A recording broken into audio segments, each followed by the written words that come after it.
There's a tragic irony in seeing Northern Irish unionists burn asylum seeker effigies on bonfires because they were told that Britain is being colonized, without realizing that colonization is actually happening, just not by the people fleeing the conflicts that are often caused by us.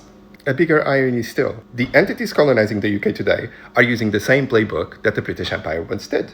Let's step back to 1615, when Thomas Roe, representing the British East India Company, persuaded Jahangir, the Mughal emperor, to allow English trading posts on the Indian coast in Surat. And pay attention to this, because this mirrors how companies like Palantir and Google are now creeping into the lifeblood of British civil service. It's free trade, they said. It's mutually beneficial, they said. You are a powerful empire, we're just a company. And then the settlements multiplied. Armies came in to protect trade routes, and then they began to influence local politics. And in the vacuum of the Mughal decline, they embedded themselves so successfully that the structures of the company outlasted its end on 1874 and remained until 1947.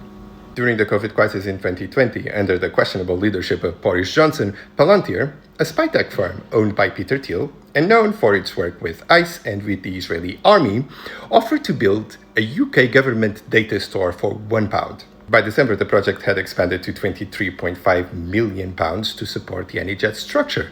And by 2023, under Rishi Sunak, Palantir won a £330 million bid to build a federated NHS platform. They signed the contract with the NHS before the terms were even finalized. Palantir had help, though, accessing British political circles and circles of power. In this case, they hired a lobbying firm called Global Counsel, co-founded by Peter Mandelson, the current UK ambassador to the US. Yes, the same man that set up a discreet meeting between the UK Prime Minister and Palantir during his first US visit under Trump. The same man who often travels with Peter Kyle, the Minister of Science and Technology. You know, the guy known for his record number of meetings with tech lobbyists. The guy now pushing to weaken the UK copyright laws, helping the same companies that have been lobbying him to exploit creative labor without payment, all in the name of growth, of course with the support of Lisa Nundy, the Culture Secretary. On the 9th of June, Kyle announced that Google has a deal with the British government in which they're going to give for free, out of the kindness of their hearts, not only their proprietary technology, but training to civil servants. Do you see a pattern here?